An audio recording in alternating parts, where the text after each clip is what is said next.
My name is Natalie Gibb, and I am co-owner of Under the Jungle, which is a center just up the road with my wonderful business partner, Vincent Roquette Catala, who could not be here this evening because it's his fiance's 40th birthday, so we give him a pass. Tonight, I'm going to do a new talk for you. I'm going to talk to you about aluxes. An alux is a mythical Maya creature.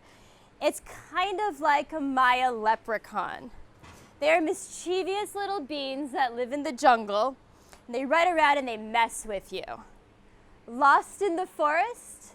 It must be an alux. Can't find your car keys? I've heard people conveniently blame the aluxes. Even today, people will build little altars to try to appease the aluxes. And those in the know think that they like sparkly things or sweet things. You can even find aluxes at cenotes. This is a carving of an alux at our exploration site of Vecan. The people who originally showed us this cenote insisted that we leave a little present for it each time we dived. And while I don't want to be superstitious, I can say that the one time I forgot a gift and left it a chicken torta, we had a really bad dive. At first, I didn't believe in aluxes, but now I am not so sure. I think maybe I have a guardian alux, a creature that latched onto me when I first entered the jungle and has been creeping around in my shadow ever since. If that's the case, my alux is good-hearted, but still mischievous. It can't deny its nature. It likes to mess with me, but not too much. You see, ever since I moved to the Yucatan Peninsula, things have been going horribly, horribly wrong. Yet, without fail, all of my catastrophes seem to end up for the best. And often, the bad thing that happened turns out to have saved me from something so much worse. It's actually become a joke among my friends. Bad things keep happening in the best way possible. And nowhere in my life has my alux been more active than when I'm exploring caves. I think, in fact, that's how I met my alux, but we'll get back to that in just a moment. I came into cave diving by happenstance. I was in Mexico for a coral reef research internship and to do my dive master course. And I was given the opportunity to go on a guided cavern tour, which I expected to hate. Cave diving seemed crazy and reckless to me. Yet, over 13 years ago now, I nervously dropped into the turquoise water of the east eye of Dos Ojos. I pointed my tiny little cavern light forward into the dark maw of the cavern in front of me, and I found peace. I was captivated. I knew from about 3 breaths into that dive that I would dedicate the rest of my life to this environment. I wanted to learn everything about it, the techniques to dive it, the science behind it. I wanted to chase the mysteries tucked back in the tunnels, and I wanted to see the darkness and follow where it would lead. I wanted to show everyone in the world these places, and for them to understand the peace that I feel tucked back inside the earth. Fast forward many years, and I had legally immigrated to Mexico, done my penance as an open water instructor, and completed my full cave diver training in back-mounted doubles. My friend called me doubles with legs. And I cave dived my brains out in every single cave that I could find. I finally felt like I was ready to explore, and I was probably overestimating my abilities somewhat, but we all start somewhere. In 2009, I moved to the small town of Alux for the very naive reason that there weren't very many caves explored in that area. And based on the presence of a freshwater outlet at Yalku Lagoon, I thought there should be cave systems back there that weren't explored yet. The first day I was in Akumal, after receiving the keys to my apartment, I took my dog for a walk in the jungle. It was May, flowers were blooming everywhere, and having just moved from the dirty city of Playa del Carmen, I felt like I had stepped into the idyllic world of a Disney movie. While my dog was scampering down this road chasing butterflies, the most amazing thing happened. And I think this is where I first met my Alux. A man stepped out of the jungle and he said to me, and I kid you not, "Are you looking for cenotes?" That was how I met Jesus, which is obviously the person on the right. Jesus lives on a chicken ranch, and he is still a good friend today. Jesus had a friend that lived about 7 kilometers back in the jungle and had a ranch full of cenotes that he wanted to explore. So before I knew it was happening, I found myself perched on the back of Jesus's ATV, clutching my terrified dog with one hand and the luggage rack with the other, flying through the jungle to meet Antonio. This is a photo from 2010, and Antonio is the person on the left. He is the owner of Cenote Tatich, which was our very first exploration project. From there, things started to snowball. My Alux enjoyed the fact that I was becoming increasingly adventurous. And as my network of local contacts increased, I began to get more and more off the beaten path exploration opportunities. In these endeavors, my trusty Ford Ranger was a godsend. Sadly, this is one of the last photos I have of it. And as with most epic tales, the best way to explain what happened to my Ranger is with a map. That fateful morning, I started the day in Akumal, where I lived right here, and I'd optimistically loaded my truck with 2 sets of side mount tanks and all of my gear. I had only half a tank of gas, which would have made me woefully unprepared. However, it turns out that I wouldn't even need that much. I drove out to meet a landowner in Tulum with the plan of heading a little bit south of Tulum and checking out a ranch, or cenote, on his private ranch. When I arrived down to Tulum at the prearranged taco stand around 7 a.m., there was a guy pacing back and forth, and he came up to my truck and said, "Hey, are you Natalie?" I said, "Yes, are you Juan?" And it just worked out so well, way too easily. This should have been a sign. So we hopped in my truck and we started heading south. We headed past Muyil and we kept driving about 20 kilometers farther south when Juan shouted, "Whoa, turn right!" I was confused because Juan was directing me towards the little town of Chumpon, which is about 20 kilometers inland. The ranch with the cenote was supposed to be along the coast. "We just need to make a quick stop," Juan said. "We need to go get the landowner." Okay, I had thought Juan was the landowner, but I'm down for it, let's go. And my Alux was silently agreeing. The time when I turned down the Chumpon road was around 7:45 a.m. And we arrived at Chumpon sometime around 8:15. I don't have any photos of that day for a very good reason. But Juan directed me along a street in Chumpon, much like this one, and we stopped in front of a tiny palapa, much like this one, and there were 5 guys waiting there for us. They were pretty excited. The eldest, who turned out to be the landowner, hopped into the passenger seat beside me. Juan got up on the little center divider, and then everybody else, the other 4 guys, piled into the back. Everyone was chatting away, the mood was very jolly, and I had a suspicion that beer was involved because it was Sunday morning and everybody was off of work. Back to the main highway we flew. 7 of us bounced together, crammed like we were flying economy. We reached the crossroads and we kept heading south. And every time I had to shift, I had to reach between Juan's legs, which elicited huge amounts of giggles from the back seat.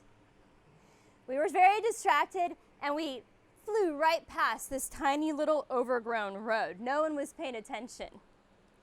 Then people screamed at me that I had missed this path, which was so little you couldn't even see it.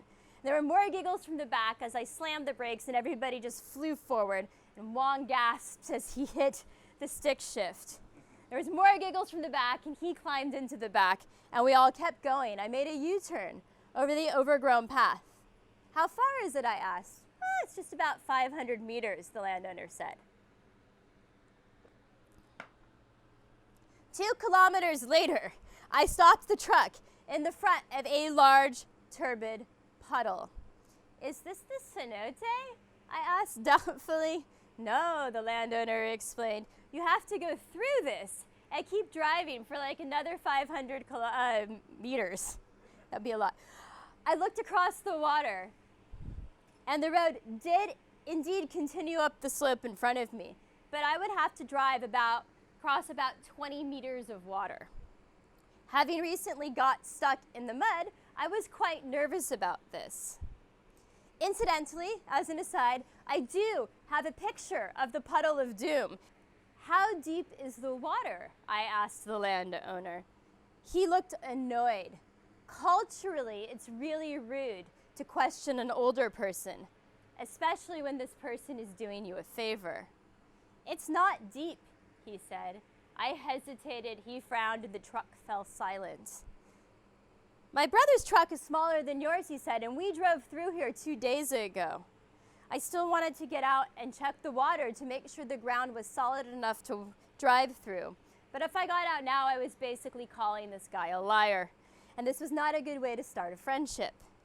Anyhow, I figured I had 6 people in the truck with me to help me push it out if it got stuck.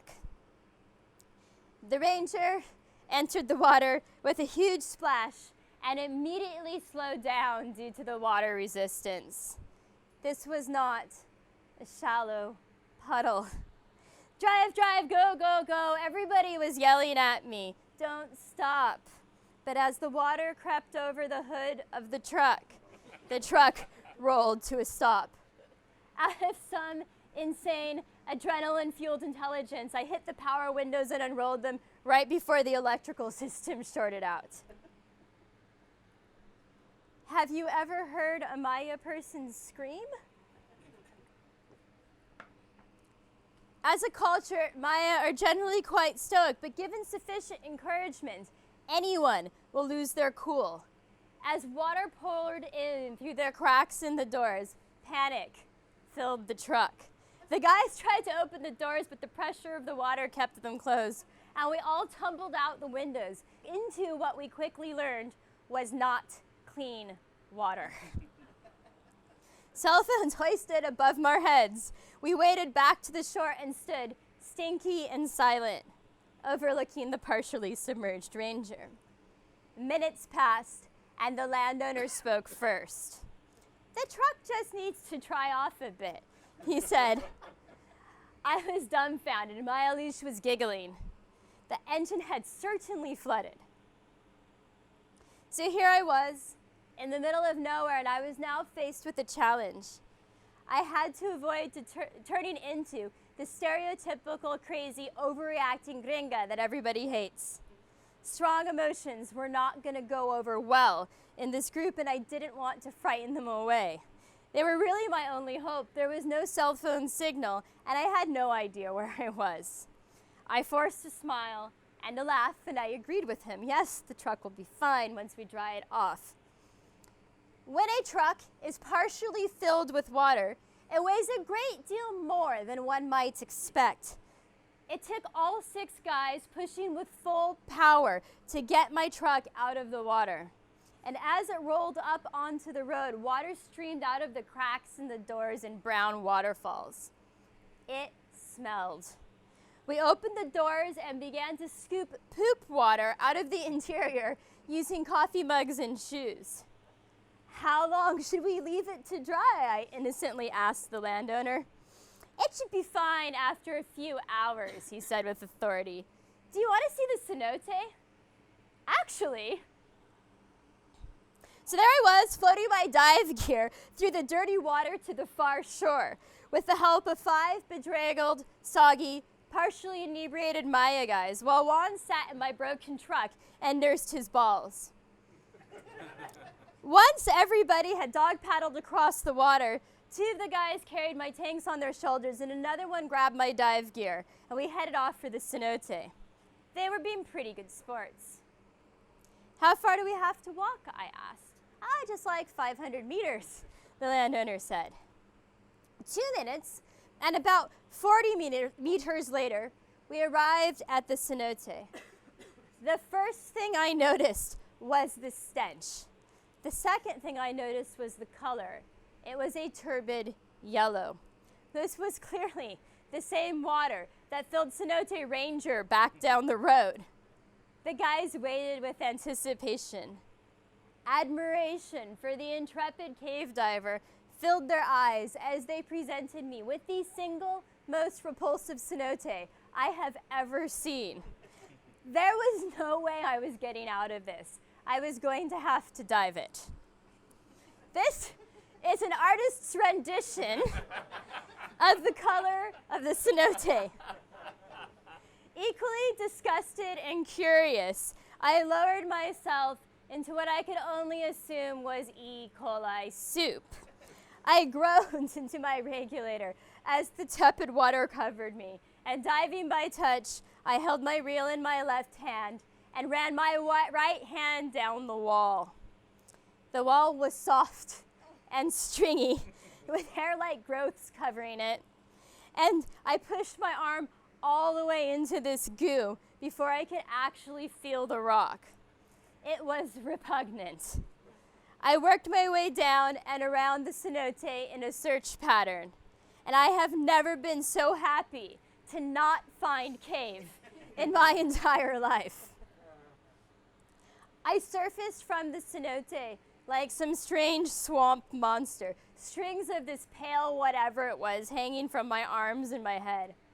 I am so sorry, I said, trying to look disappointed. There is no cave to dive in the cenote. Leaving cenote shithole, we trekked back to Cenote Ranger and hauled all the dive gear back across the water and loaded it back into my broken truck. We could bump start it, explained the landowner. Now, I am no mechanic, but I was pretty sure that if you force a flooded engine to turn over, you will destroy any chance of salvaging it. I said as much. Don't worry, the landowner said. It's fine, it's dry now. I was going to have to let him try. So, after several attempts of bump starting my truck, it was determined that indeed we had a problem, and the truck was not fine. Several members of our party set out to find help. And this is where the Alux started to take over.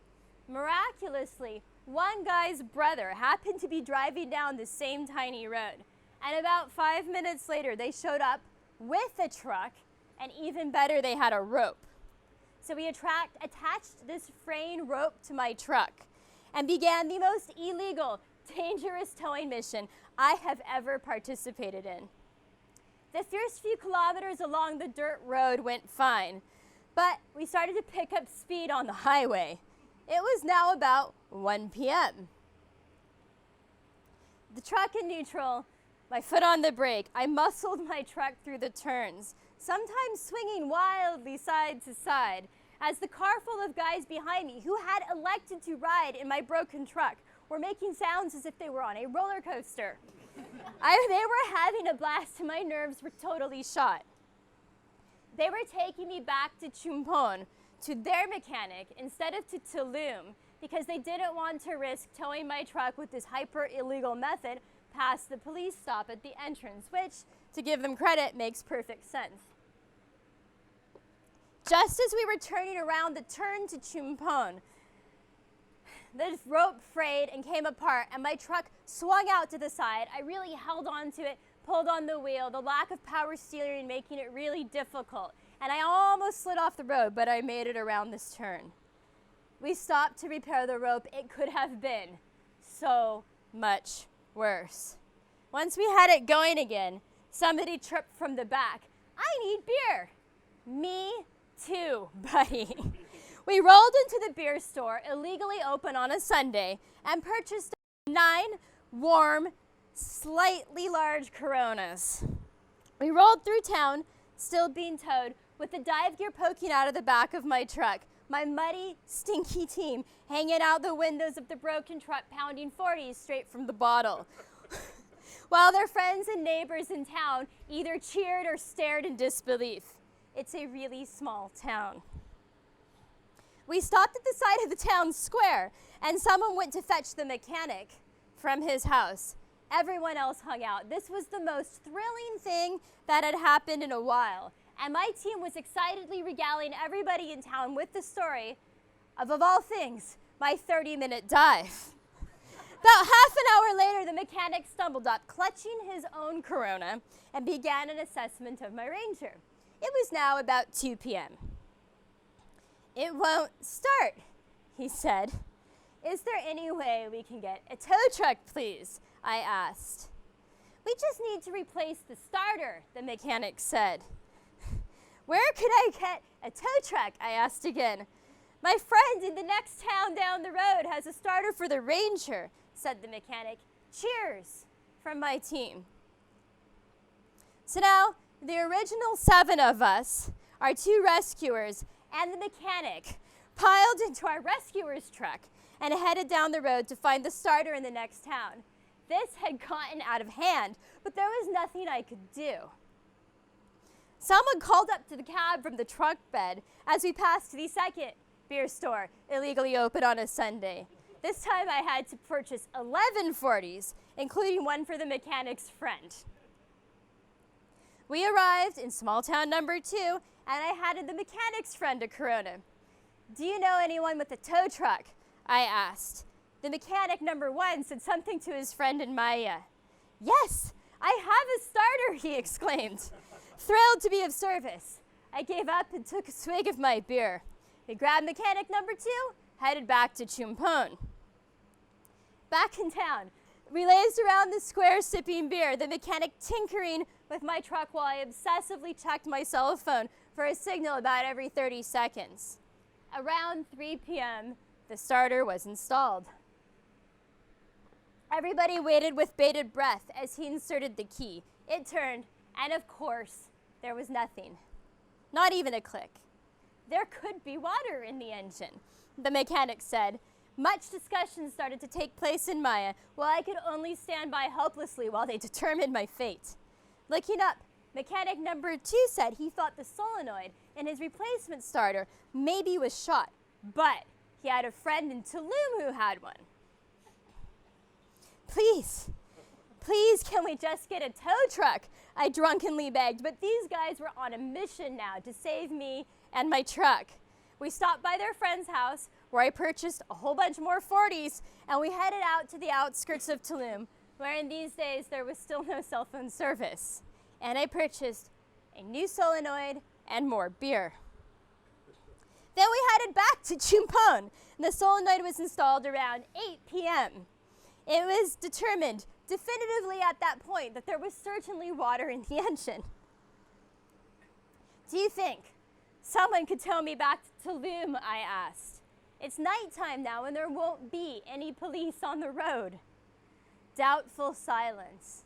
"I'll buy the beers," I said. Smiles, and we had a deal. And that's how I ended up rolling into the small town around 10 p.m. with an entourage of 10 drunk Mayan guys from Chumpon, my truck towed by a braided length of laundry line and stinking of rancid water. They didn't want to take me all the way to Tulum because they still didn't want to risk the police stop. But in Muyul, I actually knew the one guy with a landline somehow in his house. And from there, I was able to call Bill Phillips in Tulum, who, having experienced these situations himself, knew exactly what to do. Bill was driving when I called, and he made a detour and stopped by the tow truck station at the outside of Tulum, handed off the phone to the tow truck driver, and I drunkenly explained where I was. Hanging up, I hung out with my friend outside his palapa had another beer, and saw the Milky Way. I counted my lucky stars. The wonderful tow truck driver stopped at Akumal and helped me move all of my dive gear out of my truck, which was on top of his truck, into my house at 11 p.m. We arrived to my mechanic's in Playa del Carmen around midnight, and I sent my mechanic a text message telling him I was abandoning my truck in his parking lot. The next morning I had a response. "What did you do to your truck? It stinks, it's wet, the engine is destroyed." I was exploring, I texted back. It's actually kind of a long story.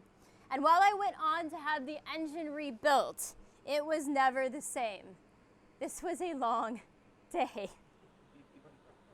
So where does the Alux come in? To start with, I was incredibly lucky to be with a group of people who were willing to help me.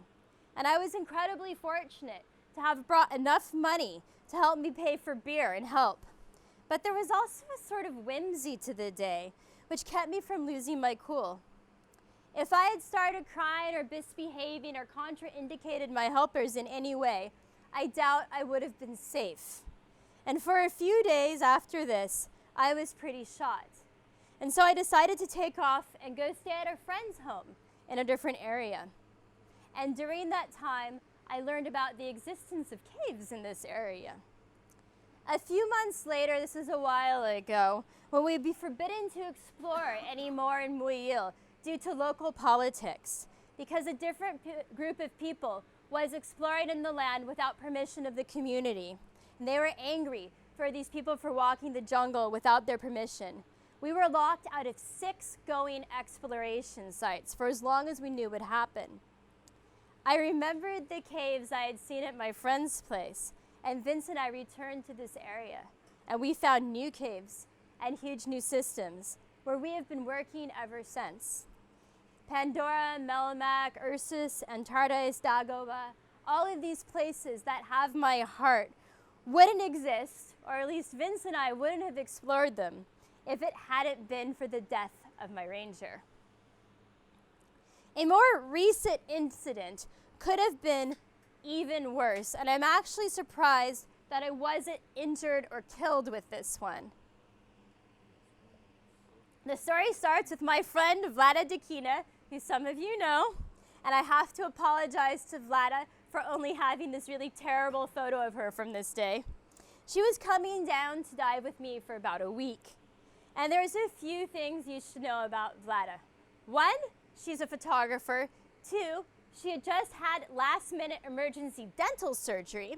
And 3, she is up for absolutely fucking anything.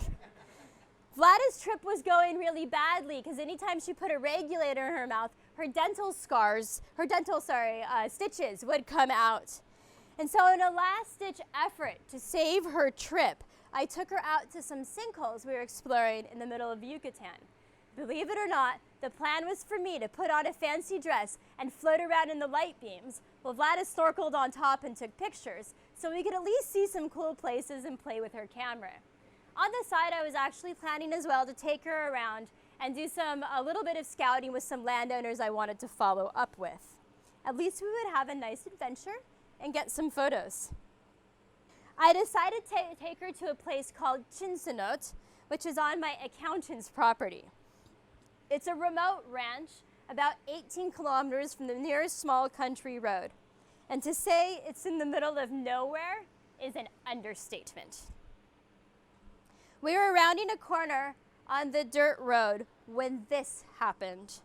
My truck just sort of let out a sigh and settled onto its left front wheel with a large snap. That's not a flat tire. That is much, much worse. At least this time I remembered to take photos, you know. So I had to make a decision. What should we do?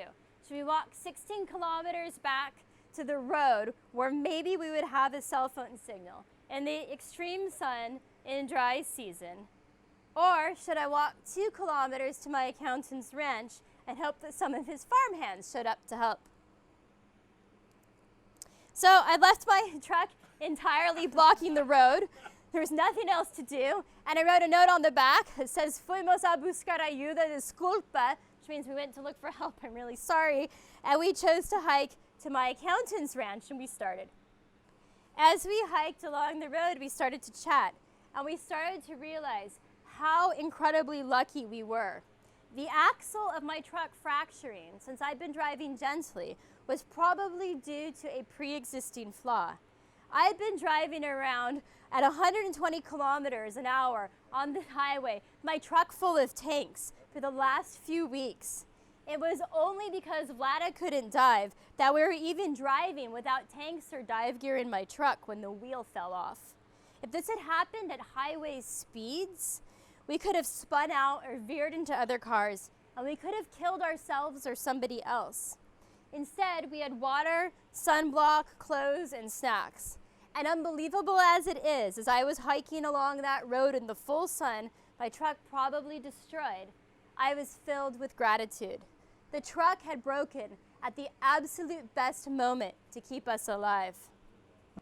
I've spent a lot of time exploring on this road, on my accountant's land, and I knew there was no cell phone signal. Yet for some reason, I kept taking my phone out and checking it. And as we hiked right at this turn, which I took a picture of because I was excited, I had 2 bars. I dialed my accountant, Ruben, who miraculously picked up his personal phone in a business meeting in his office and answered. I told him, "Hey, my truck broke. We're 2 kilometers from your ranch and we're walking there. Do you need me to send help?" He said. "Yes," I said. "I will send my worker, Carmelo," he said. And the line cut. So Vlad and I had a relaxing afternoon at the cenote instead of flipping the truck on the highway and dying.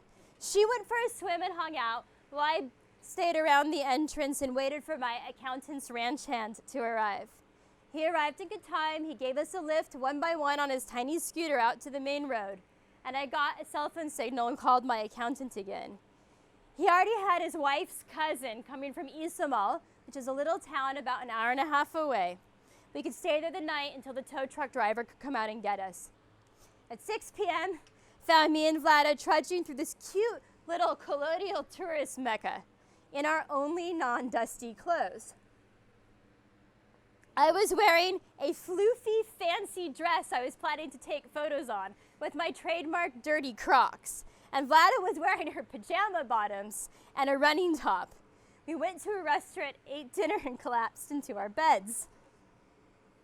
The next day, my accountant and Rory drove out from Playa to meet us for the tow truck.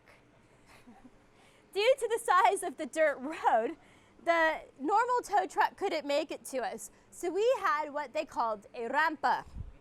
This is a very beat-up, light utility vehicle with a tiny ramp in the back because it had to fit around my truck on the dirt road, and I have an enormous truck. Waited around with Ruben while the tow truck was arriving. We met several other local landowners who were inconvenienced by my truck being there. I'd always wanted to meet these people, and it turns out that apologizing profusely for blocking the way for them to get to their cattle is a really good way to make friends. That's a place that we discovered because of that accident. By the time we returned to the truck, ranchers had already chainsawed a path around my truck. They had a makeshift ramp where they couldn't get the tree quite low enough, and those are just plastic bags filled with rubble and debris. That's incidentally how the ramp truck was able to get around my truck. Here is a more accurate picture of the situation with my truck, with one perplexed ramp truck driver trying to figure out how the fuck to get my truck onto this ramp, because you can't roll it at this point. The solution was to jack the truck up and then very, very carefully put the ramp under it, and then very, very carefully hold the wheel in place, and then just drop the whole thing straight onto the ramp. And it actually worked on the 3rd try. And as my Alux loves to see me involved in sketchy towing situations, off we went. I actually had to drive this whole truck train from the back because the rescue truck wasn't strong enough to pull my vehicle. It was completely nerve-wracking.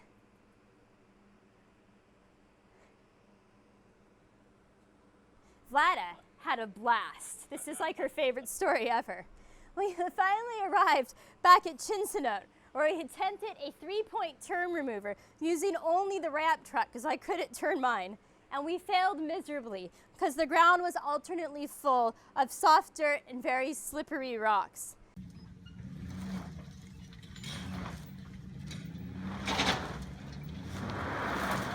You can see me freaking out in the driver's side.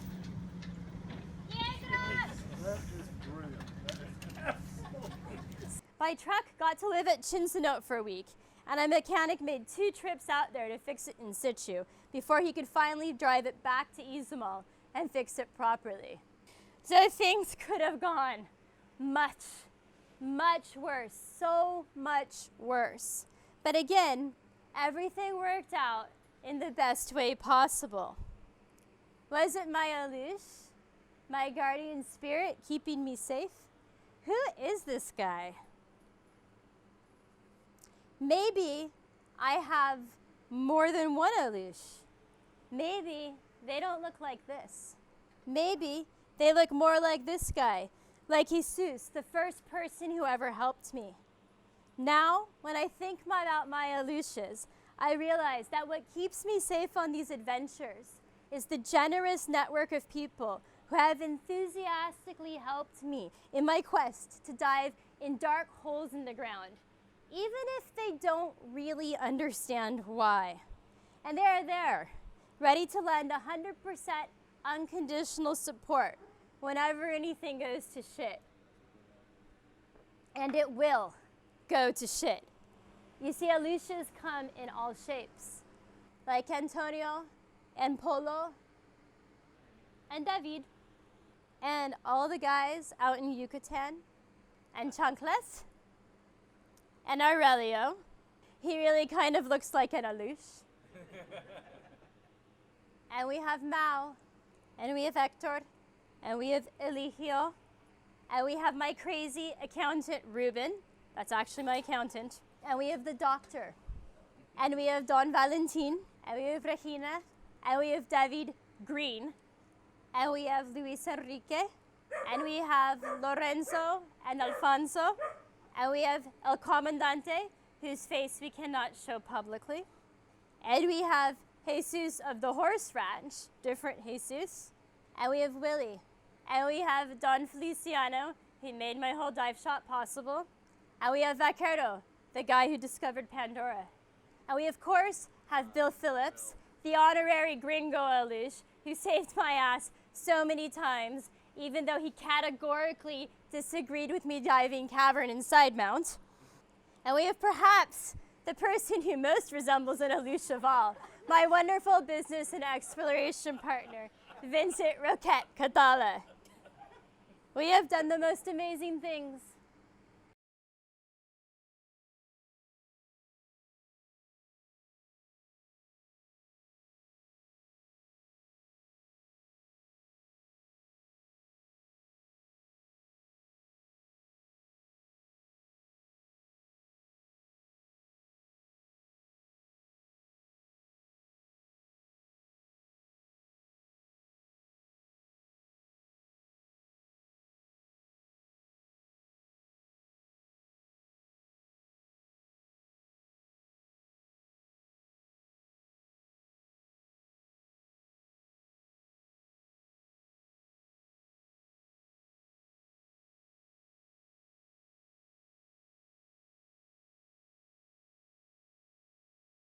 And we have had the most amazing adventures.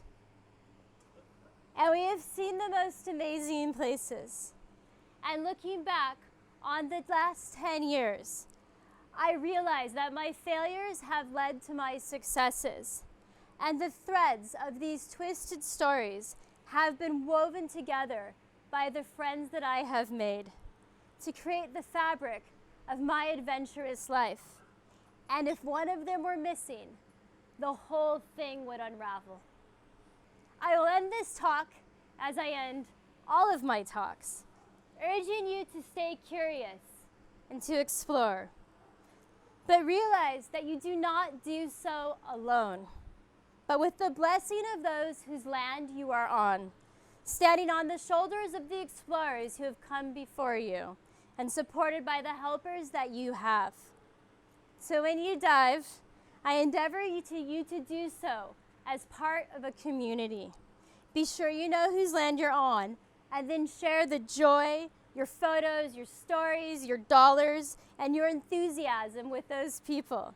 Support them as they have supported you, maybe without you even knowing it, so that we may stay curious and have adventures for years to come. Somos los cenotes. Woo!